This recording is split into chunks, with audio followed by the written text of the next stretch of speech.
انہیں صرف رمضان المبارک کے ایک مہینے میں تقوی حاصل ہو سکتا ہے، پرہیزگاری مل سکتی ہے۔ یہ شہر طاعات ہے، شہر عبادات ہے، شہر کا مطلب مہینہ ہے عربی میں۔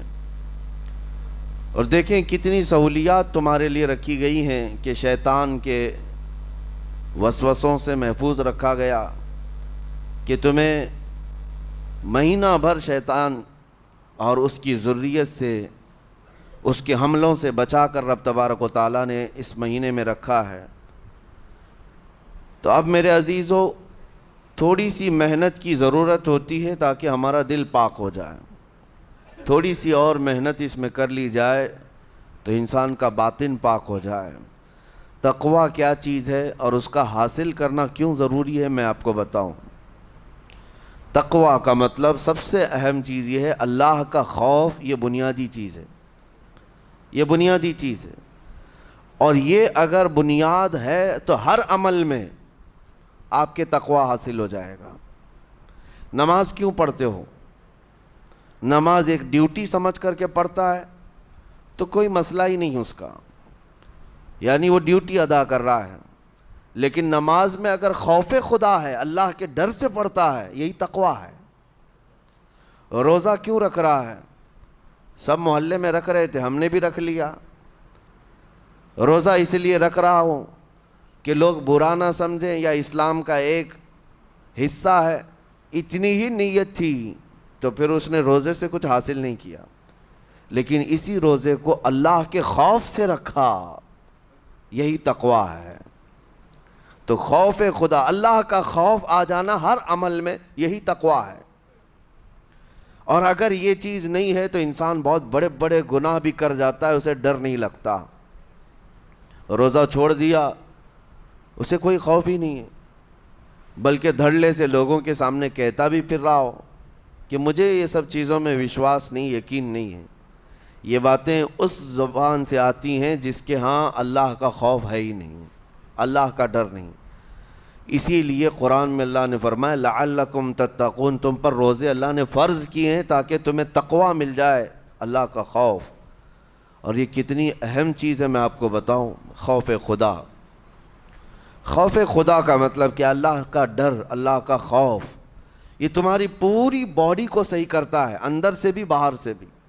خوف خدا، تم ہر قدم پر اگر یہ سوچتے ہو کہ میرا رب مجھے دیکھ رہا ہے، جیسے کہ آپ کو پتہ ہے حدیث پاک میں حضور صلی اللہ تعالیٰ علیہ وسلم سے پوچھا بھی گیا، احسان کیا ہے، یعنی نیکی کس کو کہتے ہیں؟ حضور نے فرمایا تم نماز ایسی پڑھو یا عبادت ایسے کرو جیسے تم اللہ کو دیکھ رہے ہو۔ اور اگر یہ نہیں ہو سکتا تم سے تو اتنا احساس تو رہے کہ اللہ تمہیں دیکھ رہا ہے۔ تو ہر عمل میں تمہارے یہ سوچ آئے کہ مجھے میرا رب دیکھ رہا ہے، تمہارے قدم سنبھل جائیں گے۔ آج آپ مسجد میں بیٹھے ہیں، ادب سے بیٹھے ہیں، حالانکہ ایک آدھے گھنٹے کے بعد جسم کو پھیلنے کی حاجت ہونے لگتی ہے، تھوڑا پیر پھیلا لوں، پیٹھ کو ٹیک دے دوں، نہیں کرتے آپ، اس لیے کہ آپ کو احساس ہے کہ امام صاحب دیکھ رہے ہیں، مفتی صاحب دیکھ رہے ہیں، یا پھر مجمع میں لوگ دیکھ رہے ہیں۔ تو یہاں پر ہمارے دیکھنے کے احساس سے آپ کے پیر نہیں پھیلتے ہیں، آپ پھیل کے نہیں بیٹھتے۔ تو ہم میاں نہ سزا دینے والے نہ جزا دینے والے ہیں۔ یہی احساس اگر اللہ کے دیکھنے کا ہو جائے کہ میرا رب مجھے دیکھ رہا ہے، تو پھر آپ کو کسی نگرانی کی ضرورت نہیں، کہیں کسی سی سی ٹی وی کی ضرورت نہیں۔ اللہ کا خوف اگر بندے کے دل میں آ جائے، وہ ہر لمحے، ہر گھڑی، ہر علاقے میں محفوظ رہتا ہے، اپنے آپ کو محفوظ رکھتا ہے۔ میرے عزیزو، 4 سال کی عمر ہے امام اہل سنت فاضل بریلوی رحمۃ اللہ علیہ، امام محمد رضا خان رحمۃ اللہ علیہ، 4 سال کی عمر میں روزہ رکھ لیا۔ گرمیوں کی شدت تھی، گھرانہ علمی گھرانہ ہے، باپ بھی بڑے عالم دین، دادا بھی بڑے عالم دین ہیں۔ 4 سال کی عمر میں روزہ تو رکھ لیا، اور جب تھوڑی دوپہر ڈھل گئی، اچھوں کی حالت دھوپ کے دنوں میں خراب ہونے لگتی ہے، تو شام ہونے کو قریب تھی کہ ایک کمرے کے اندر دادا محترم نے پوتے کو بند کر دیا اور کچھ پھل فروٹ ساری چیزیں اندر رکھ کر کے دروازہ باہر سے بند کر لیا. کہا بیٹا کھا لینا, میں کسی کو بتاؤں گا نہیں, کسی کو نہیں بولوں گا. 4 سال کی عمر ہے, تمہارا روزہ بھی رہے گا, کھا کر کے تھوڑا پیٹ ہلکا کر لینا. تو یہ دروازہ بند کر کے دادا محترم چلے گئے. کافی دیر کے بعد دروازہ کھلا تو وہ پھل فروٹ ویسے کے ویسے ہیں, بچہ ویسے ہی بیٹھا ہوا ہے. امام احمد رضا رحمۃ اللہ تعالیٰ علیہ, 4 سال کی عمر کی بات کر رہا ہوں. دادا نے آ کر پوچھا بیٹا کھائے نہیں, دروازہ بند کر لیا تھا. تو 4 سال کی عمر میں مولانا امام احمد رضا کہنے لگے کھا تو لیتا لیکن ہر گھڑی میرا مولا تو دیکھ رہا ہے, جس کے لیے روزہ رکھا وہ تو دیکھ رہا ہے. یہ ہے تقویٰ, یہ ہے خوف خدا, کہ اگر یہ کسی کے دل میں بیٹھ جائے, اسے لوگوں کو دکھانے کی یا لوگوں کے اسے دیکھنے کی کوئی ضرورت ہی نہیں. میرے عزیزو, تقویٰ حاصل کرنے کا یہ اتنا بہترین راستہ ہے, اتنا بہترین راستہ ہے. آپ روزہ ہیں, کس کو پتہ ہے؟ میں روزہ ہوں, کس کو پتہ ہے؟ یہ راز ہے میرے اور اللہ کے درمیان. آپ روزہ ہیں, یہ راز ہے آپ کے اور اللہ کے درمیان. بہت سارے موقع آپ کے پاس ہیں دن بھر میں, فجر سے لے کر عصر تک. کئی مرتبہ وضو میں جانا پڑتا ہے, باضابطہ آپ کلی کر رہے ہیں, آدھا نگل جاتے, کس کو خبر ہے؟ یا کہیں چھپ کر کے کوئی ہلکی سی چیز چبا لیتے, کس کو خبر ہے؟ اس لیے کہ یہ اندرونی معاملہ ہے, راز ہے. آپ کھا رہے ہیں پی رہے ہیں یا نہیں کھا رہے ہیں نہیں پی رہے ہیں, یہ کوئی دوسرا نہیں کہہ سکتا. آپ کے اور آپ کے اللہ کے درمیان یہ راز ہے. اور آپ بچے ہوئے ہیں, حلق سوکھا ہے شام کے وقت میں, اور پیٹ بھی پیٹ سے لگنے آ جاتی ہے. کام کرنے والے جانتے ہیں کہ شام ہوتے ہی روزے کا اثر کس قدر ظاہر ہوتا ہے. کام کرنے والوں کو زیادہ اثر پڑتا ہے, اے سی میں سونے والوں کو روزہ کہاں پتہ چلتا ہے. لیکن اس وقت بھی وہ نہ پانی کا ایک قطرہ حلق میں ڈالنا چاہتا ہے, نہ کوئی چیز چھپ کر کے چبانا چاہتا ہے. مجھے بتاؤ میرے عزیزو, کیوں اپنے آپ پر یہ تکلیف اور اپنے آپ پر یہ زیادتی کر رہے ہو؟ آپ کو اندازہ ہوتا ہے یہ میں زیادتی نہیں کر رہا, نہ ہی اپنے آپ کو تکلیف میں ڈال رہا ہوں. یہ میرے رب کی رضا ہے, میں اسی پر قائم ہوں. اسی لیے فرمایا گیا کہ جب افطاری کا دسترخوان بچھتا ہے اور پہلے ہی آ کر کے لوگ بیٹھتے ہیں, اور یہ سنت بھی ہے, ایسے نہیں کہ بھاگتے بھاگتے آپ آئے, وقت ہوا کھجور لیے اور کھا گئے. افطاری کے وقت سے تھوڑی دیر پہلے بیٹھ جاؤ. تمہارے دسترخوان پر نعمتیں رکھی ہوئی ہیں, پھل بھی ہیں, میوہ جات بھی ہیں, کچھ کھانے پینے کی چیزیں بھی ہیں, ٹھنڈا شربت بھی ہے. دیکھتے ہوئے بیٹھے ہیں آپ, لیکن ہاتھ نہیں لگاتے ہیں. انتظار ہے وقت کا کہ ادھر سورج کے غروب ہونا ہے اور میری افطار ہونی ہے. اعلان سنتے ہیں, اذان سنتے ہیں, اس کے بعد آپ اٹھاتے ہیں. لیکن اتنی دیر تک آپ خاموش بیٹھے ہیں دسترخوان کے پاس, سارے لوگ دیکھتے رہتے. یہ وہ منظر ہے جس کو فرمایا گیا رب ذوالجلال بھی اپنے بندوں کو دیکھ رہا ہے. رب تبارک و تعالیٰ بھی دیکھ رہا ہے اپنے بندوں کو, اور سارے فرشتوں کو بلا کر میرا مولا اعلان فرماتا ہے یہ میرے بندے ہیں, دیکھو یہ شام کا وقت ہے, ان کے حلق سوکھ چکے ہیں, ان کے پیٹ میں بھوک کی شدت ہے, اور ان کے سامنے اچھی نعمتیں پڑی ہوئی ہیں. اے فرشتوں دیکھو, میرے ان بندوں میں سے کوئی بھی ان نعمتوں کو ہاتھ نہیں لگاتا, یہ صرف اور صرف میرے لیے بھوکے اور پیاسے ہیں. اور فرشتوں سے اللہ فرماتا ہے تم گواہ ہو جاؤ, ان کی حلق تر ہونے سے پہلے ان کے لیے میں نے جنت لکھ دیا. اسی لیے حدیث پاک میں ہے جب افطار کرتے میرے آقا صلی اللہ علیہ وسلم یوں ارشاد فرماتے ذهب الظمأ وابتلت العروق وثبت الاجر انشاءاللہ. پیاس بجھ گئی, رگیں ٹھنڈی ہو گئی, اور اجر اللہ کے ہاں پکا ہو گیا. یہ حضور پاک ہر افطار میں عرض کرتے تھے. میں آپ کو یہ عرض کر رہا ہوں کہ یہ چھپی ہوئی چیز, اسی کا نام تقویٰ ہے. آپ صرف اور صرف بچے ہیں اللہ کے خوف سے. اب سنو حدیث پاک, قیامت کے دن حساب و کتاب ہوگا اور جنت میں جانے کا پروانہ کچھ لوگوں کو مل جائے گا اور سب جنت کی طرف جا رہے ہوں گے۔ اس میں بہت سارے لوگ ہیں جو پل صراط پر چل کر کے جنت پہنچیں گے۔ اب جب کافی لوگ جنت کے دروازے پر پہنچیں گے، ایک جماعت ایسی ہوگی جو پورے راستے میں کہیں نظر نہیں آئی، جنت جانے کے راستے میں کہیں نظر نہیں آئی، لیکن جنت کے دروازے پر وہ پہلے سے موجود تھے، چلے تھے نہیں چلے تھے کسی نے دیکھا ہی نہیں۔ دوسرے جنتی ان سے پوچھتے ہیں اس جماعت سے کہ تم یہاں کیسے پہنچے اور یہ انعام کس بات کا ہے تمہارے لیے؟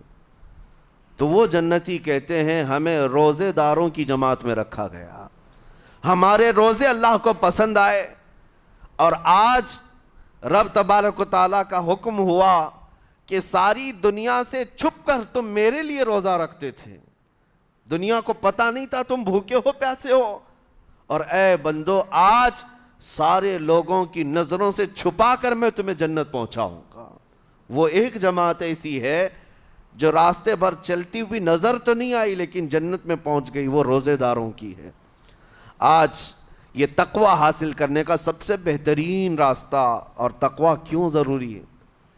اب آپ کے روزے سے کچھ حاصل ہوا نہیں ہوا آپ کو دیکھنا بھی ہے، یہ نہیں کہ کیلنڈر کی طرح گنتے جاؤ، 1 ہو گیا، 2 ہو گئے، 3 ہو گئے، ہوتے جائیں گے، یہ دن تو چلتے رہتے ہیں، گنتے گنتے 20 بھی ہو جائیں گے، 25 بھی ہو جائیں گے، 30 بھی ہو جائیں گے۔ روزے گننے کا حکم نہیں، اپنے آپ کو سرچ کرو پھر تھوڑی سی ورزش کرنے کے بعد بندہ ویٹ تول کر کے دیکھتا ہے کم ہوا گھٹا ہے کہ بڑا، ہر دن دیکھتا رہتا ہے۔ ہاں، ورزش کرنے کے بعد پھر ناپ کر کے دیکھتا ہے میرے جسم کا وزن کتنا گھٹا کتنا بڑا۔ ویٹ گین کرنے والے ویٹ لاس کرنے والے دونوں بھی برابر چیک کرتے رہتے ہیں۔ روزہ رکھنے کے بعد تمہیں خود کو بھی چیک کرنا چاہیے کہ میرے اندر اب تبدیلی آئی یا نہیں آئی۔ ایک روزہ رکھا اور پھر رات کو تراویح میں کھڑا ہوا، میرے اندر بدلاؤ کتنا ہے؟ کیا اب اللہ کی آیات قرآن کی سنتا ہوں، میرے آنکھوں سے آنسو آ جاتے ہیں؟ اگر آ گئے ہیں تو اس کا مطلب ہے کہ دل نرم ہو گیا، اس روزے نے اثر دکھانا شروع کیا، اور پھر ویسے کا ویسا ہے، تو اس کا مطلب ہے کہ آپ کے روزے سے آپ کو تقوی نہیں مل رہا ہے، آپ کو تقوی نہیں مل رہا۔ خوف خدا جب آتا ہے تو انسان کا دل موم ہو جاتا، نرم ہو جاتا ہے، اور اللہ کے عذابات سے، جہنم کے خوف سے، قبر کی سختیوں سے وہ رو پڑتا ہے، اس کی آنکھیں بہنے لگ جاتی ہیں، اور جب دل سخت ہوتا ہے پتھر کی طرح تو اسے نہ اللہ کی آیتیں رلاتی ہیں نہ آخرت کا تصور اسے ہلاتا ہے۔ اسی لیے قیامت کے دن کے بارے میں آپ کو بتاؤں، نبی پاک صلی اللہ تعالیٰ علیہ وسلم کی امت کی طرف جہنم کی آگ شعلے لپکاتے ہوئے بڑھتی آ رہی ہوگی بہت تیزی سے، قریب ہے کہ وہ جہنم کی آگ سب کو اپنے لپیٹ میں لے لیں۔ وہاں کھڑے ہوئے بہت سارے لوگ اپنے اپنے اعمال کا صدقہ پیش کرنے لگے، حاجی اپنے حج پیش کر رہے ہیں، نمازی اپنے نماز، روزے دار اپنے روزے، کہ اے جہنم ہماری یہ نیکیوں کا صدقہ رک جا۔ جہنم کی آگ بڑھتی چلی آئی، بڑھ رہی تھی۔ جبرائیل امین علیہ الصلاۃ والتسلیم حاضر ہوتے ہیں بارگاہ مصطفیٰ صلی اللہ علیہ وسلم میں، ایک پانی کا پیالہ انہوں نے پیش کیا اور کہا یا رسول اللہ صلی اللہ علیہ وسلم یہ پانی آپ اس آگ پر چھڑک دیں۔ نبی پاک صلی اللہ تعالیٰ علیہ وسلم نے وہ پانی اس آگ کی طرف پھینکا تو آگ دور چلی گئی، جو جہنم کی آگ اچانک بجھ گئی، کافی دور چلی گئی جو امت کی طرف لپک رہی تھی۔ رسول رحمت صلی اللہ تعالیٰ علیہ وسلم نے پوچھا جبرائیل سے یہ اتنا اثردار پانی ہے کون سا؟ یہ جبرائیل امین عرض کرتے ہیں یا رسول اللہ یہ آپ کے ان امتیوں کے آنسوؤں کا پانی ہے جو رات کھڑے ہو کر اپنے رب کے خوف سے رویا کرتے تھے، وہ اللہ کے خوف سے تھر تھراتے تھے، ڈر کر کے ان کے آنکھوں سے جو آنسو آتے۔ جبرائیل امین کہتے ہیں میں نے وہ آنسو جمع کر رکھے تھے اور وہ آج میں نے آپ کے سامنے پیش کیا۔ ایک آنسو کا قطرہ جہنم کی آگ بجھانے کے لیے کافی ہے۔ موتی سمجھ کے شان کریمی نے چن لیے قطرے جو گرے تھے عرق انفعال کے۔ عزیزان گرام وقار، یہی وہ تقویٰ ہے، یہی وہ خوف خدا ہے جس کے متعلق اللہ قرآن میں فرماتا ہے لعلکم تتقون، تاکہ تمہیں تقویٰ مل جائے، اسی لیے روزے رکھے گئے ہیں، روزے فرض کیے گئے ہیں۔ تمہارا دل اگر سخت کا سخت ہی رہ گیا تو روزے اثر نہیں کر رہے ہیں، روزے اثر نہیں کر رہے۔ اور ظاہر سی بات ہے کاموں میں برکت نیت سے ہوتی ہے، کسی بھی عمل میں برکت اچھی نیت سے ہوتی ہے۔ اگر کوئی روزہ اس لیے رکھ رہا ہے، جیسے بہت سارے فائدے گنائے جاتے ہیں نا، روزہ رکھنے سے کینسر نہیں ہوتا، روزہ رکھنے سے جسم کے فاسد مادے ختم ہو جاتے ہیں، نکل جاتے ہیں، ڈاکٹرز بھی مشورہ دیتے ہیں مہینے میں ایک مرتبہ، ہفتے میں ایک مرتبہ باڈی کو فری چھوڑنا چاہیے۔ تو یہ تو جسمانی فائدے تو رکھے گئے ہیں، لیکن اگر تم روزہ اس نیت سے رکھ رہے ہو کہ میری باڈی صحیح ہوتی رہے، تو گویا کہ تم تو اپنی دنیاوی غرض سے روزہ رکھ رہے تھے۔ یہ فائدے تو ملنا ہی ملنا ہے، یہ فائدے یوں بھی ملیں گے اللہ تعالیٰ کی طرف سے آپ کو، لیکن نیت وہ نہیں۔ روزہ رکھنے کی نیت یہ ہو کہ میرا رب مجھ سے راضی ہو جائے اور مجھے رب تبارک و تعالیٰ کا خوف اور تقوی حاصل ہو جائے۔ نیت میں برکت ہے، اور جن کاموں کو آپ اچھی نیت سے کریں گے اسی طرح ان کاموں میں اثر بھی پیدا ہوگا۔ روزہ رکھنے سے پہلے آج نیت یہی کریں کہ مولا تعالیٰ یہ روزہ میرے تمام برے اعمال کے لیے کفارہ ہو جائے، یہ ڈھال بن جائے۔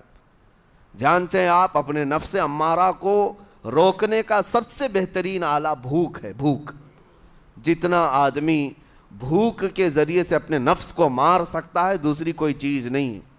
آپ دیکھیں اس رمضان المبارک میں بہت ساری حلال چیزیں آپ کو حرام کر دی گئی ہیں، یعنی سحری سے لے کر افطاری تک۔ میں یہ نہیں کہہ رہا کہ شراب پینا حرام ہے، نشہ کرنا حرام ہے، وہ تو پوری زندگی بھر حرام ہے، لیکن آپ کو چاول روٹی تو حلال ہے نا، سبزے سیب پھل فروٹ تو حلال ہے، لیکن یہ حلال چیزیں بھی اللہ نے آپ پر حرام رکھی ہیں، روزے کے عالم میں نہیں کھا سکتے۔ سحری سے لے کر افطار تک یہ حلال لقمے، پانی تو حلال ہے، پاک ہے، لیکن آپ کے لیے روزے کے عالم میں حرام ہے۔ اسی طرح شادی شدہ مرد اپنی عورت کے ساتھ زندگی بھر کبھی بھی جمع کر سکتا ہے، رات میں سو سکتا ہے، لیکن حالت روزہ میں وہ حلال کام بھی حرام ہے، حلال کام بھی حرام ہے۔ اپنی عورت سے جمع کرنا حالت روزہ میں کیوں روکا گیا؟ کھانا پینا بھی حلال تھا، عورتوں کے ساتھ شباشی بھی حلال تھی، لیکن روزے کے عالم میں ان حلال چیزوں کو روکا گیا۔ تو آپ سوچ سکتے ہیں اس چیز کو، سوچ سکتے؟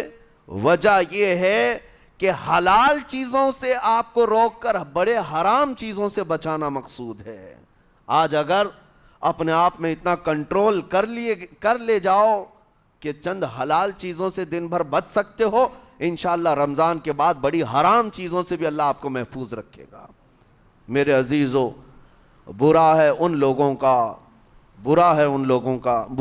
لوگوں کا جن کو میرے آقا صلی اللہ تعالیٰ علیہ وسلم نے دعائے ہلاکت فرمائی۔ اس سے بدنصیب کوئی ہو سکتا ہے؟ جن کے لیے رسول رحمت صلی اللہ تعالیٰ علیہ وسلم کی دعائے ہلاکت ہوئی ہو۔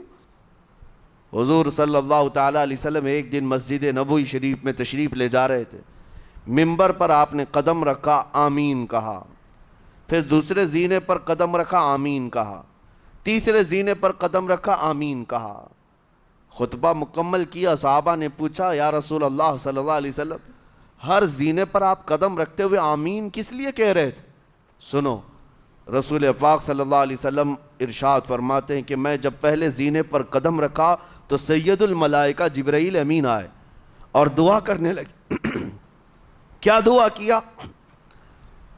یوں کہا، یا رسول اللہ صلی اللہ علیہ وسلم وہ شخص ہلاک و برباد ہو جائے جو آپ کا نام سنے اور پھر اس کے بعد درود نہ بھیجے۔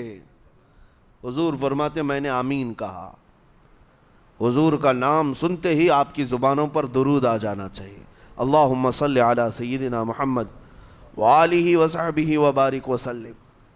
میرے آقا فرماتے ہیں دوسرے زینے پر قدم رکھا تو جبرائیل امین نے یوں کہا، یا رسول اللہ صلی اللہ علیہ وسلم، وہ شخص ہلاک و برباد ہو جائے جو زندگی میں اپنے ماں اور باپ میں سے کسی ایک کے بڑھاپے کو پایا اور ان کی خدمت کر کے جنت نہیں حاصل کر سکا بلکہ ان کو ایسے ہی چھوڑے رکھا، ایسا شخص برباد ہو جائے۔ حضور فرماتے میں نے آمین کہا۔ پھر جبرائیل امین نے کہا، تیسرے زینے پر قدم رکھتے ہی میرے آقا فرماتے ہیں جبرائیل نے یوں دعا کی کہ اے اللہ کے رسول، وہ شخص ہلاک و برباد ہو جائے جو رمضان کا مہینہ پایا لیکن اس کا ادب نہیں کر سکا، اس کا احترام نہیں کر سکا۔ حضور فرماتے میں نے اس پر بھی آمین کہا۔ جس کی ہلاکت کے لیے جبرائیل امین دعا کر رہے ہوں اور اس دعا پر سید الانبیاء آمین کہہ رہے ہوں، ایسے شخص کی بربادی کا کیا انجام ہو سکتا ہے؟ وہ کتنا بد نصیب ہوگا۔ اسی لیے میرے عزیزوں، مسلمانوں میں یہ رواج ہی نہیں ہونا چاہیے کہ اٹھ کر کے پوچھتے رہیں روزہ ہے کہ نہیں ہے، روزہ ہے کہ نہیں ہے۔ مسلمان ہے تو روزہ ہے، اور یہ کوئی آپشنلی عبادت نہیں ہے کہ 4 رکھ لیا 2 نہیں رکھا، آپشنلی نہیں، یہ فرض عین ہے۔ ایک روزے کو چھوڑنے کا گناہ فرمایا گیا 600 سال تک اسے دوزخ میں رکھا جائے گا، 600 سال تک۔ یہ معمولی چیز نہیں ہے، اور جن کے پچھلے روزے قضا ہو چکے ہیں معاف نہیں ہوں گے۔ تھپڑ مار لیں گال پہ، توبہ توبہ کر لیں، معاف نہیں ہوں گے۔ توبہ تو کرنے کے ساتھ ساتھ قضا بھی کرنا ہوگا۔ جب موقع ملے سال بھر میں اپنے چھوٹے ہوئے روزوں کو واپس کرنا ہے۔ اس کی اہمیت میں آپ کو بتا دوں، ایک روزہ اگر جان بوجھ کر کے کسی نے توڑا یا چھوڑا تو جانتے ہیں اس کا کفارہ کیا ہے؟ اس کا کفارہ یہ ہے کہ اس کے بدلے میں دوسرے دنوں میں 60 روزے کنٹینیو رکھے۔ رمضان کا ایک روزہ پورا کرنے کے لیے 60 روزے رکھنے پڑ جائیں گے۔ ہاں، اگر کسی عذر کی وجہ سے، کسی تکلیف کی وجہ سے چھوڑا تھا، بیمار تھا یا سفر میں تھا یا تکلیف کی شدت تھی، اس وجہ سے روزہ چھوڑا تھا، تو اس کے بدلے میں ایک روزے کی قضا ایک ہی روزہ ہوگی۔ لیکن بغیر کسی عذر کے، شہوت کی وجہ سے، نفس پرستی کی وجہ سے توڑا تھا یا چھوڑا تھا تو پھر 60 روزے رکھنے پڑ جائیں گے۔ اس سے اندازہ ہوتا ہے کہ ایک روزے کی اہمیت کیا ہے رمضان کے۔ اسی لیے میرے عزیزو، یہ روزے آسان ہیں، روزے آسان ہیں، اس کو رکھ لو، اس کی جزا بہت بڑی ہے، اس کی جزا بہت بڑی۔ ویسے بھی آپ دوسرے دنوں میں لیٹ ناشتہ کرنے کے بھی عادی ہیں۔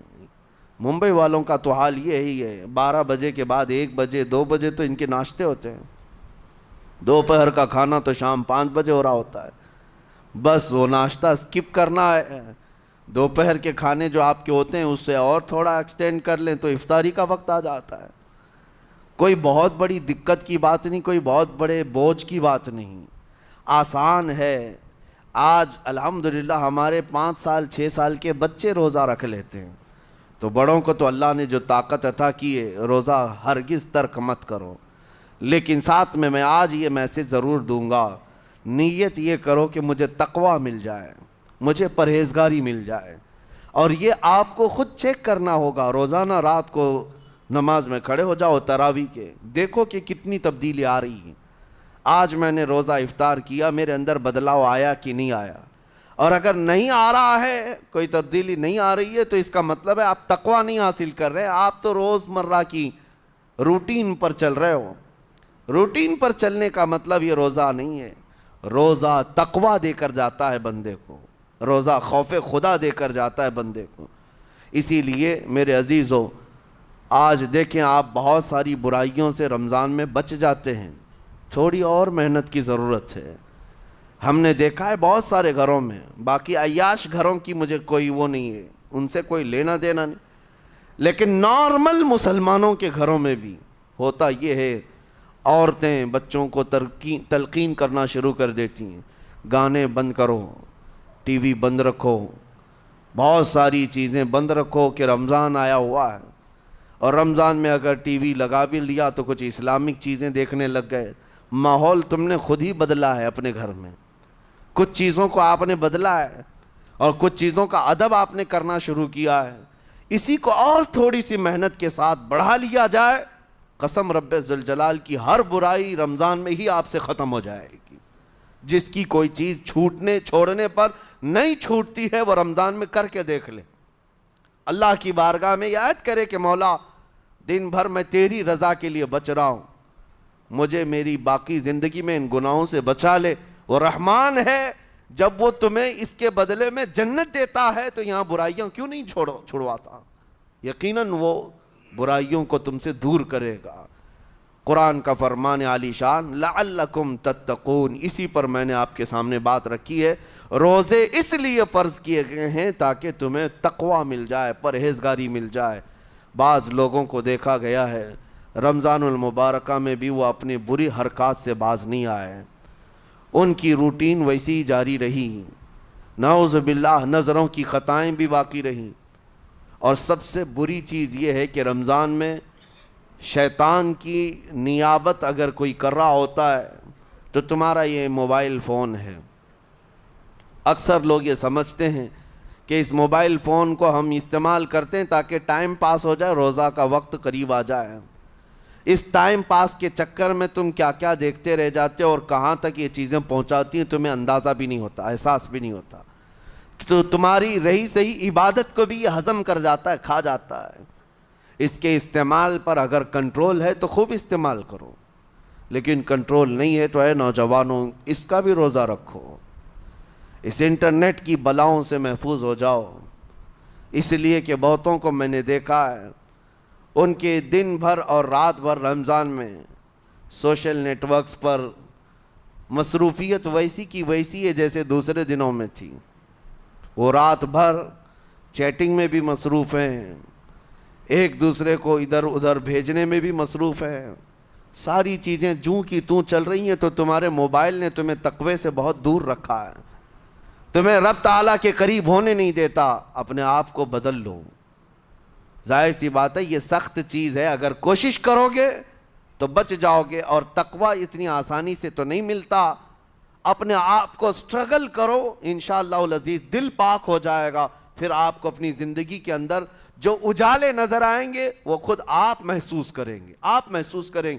گناہوں کے اندھیروں نے دل پر ایسی کالک رکھی ہے کہ آپ کو کچھ بھی یہاں پر سمجھ میں نہیں آتا، ورنہ نمازوں کا لطف ایسا ہے، قرآن کا مزہ ایسا ہے، جسے یہ لگ جائے دنیا کی کوئی نعمت اس کے سامنے ہیچ نظر آتی ہے، کوئی چیز اسے اچھی نہیں لگتی، لیکن کب؟ جب اسے تقوی کا اجالا حاصل ہو جائے۔ میرے عزیزو، اللہ کریم کی بارگاہ میں دعا گو ہوں، مولا قدیر و جبار ہم سب کو تقوی و پرہیزگاری عطا فرمائے، اور ہم سب کے روزوں سے اللہ تعالی ہمیں پرہیزگاری عطا فرمائے۔ ان روزوں کے انوار اور برکات اور رمضان کے احترام کی ہمیں توفیق عطا فرمائے۔ مولا کریم تیری خشیت سے اور تیرے خوف سے آنکھیں جو بھیگتی ہیں ان آنکھوں میں ہمارا شمار فرما دے، تیرے یاد میں رونے والے بندوں میں ہم سب کو شامل فرما۔ وصلی اللہ تعالی علی خیر خلقی محمد وآلہ واصحابہ اجمعین، وآخر دعوانا ان الحمد للہ رب العالمین۔ السلام علیکم۔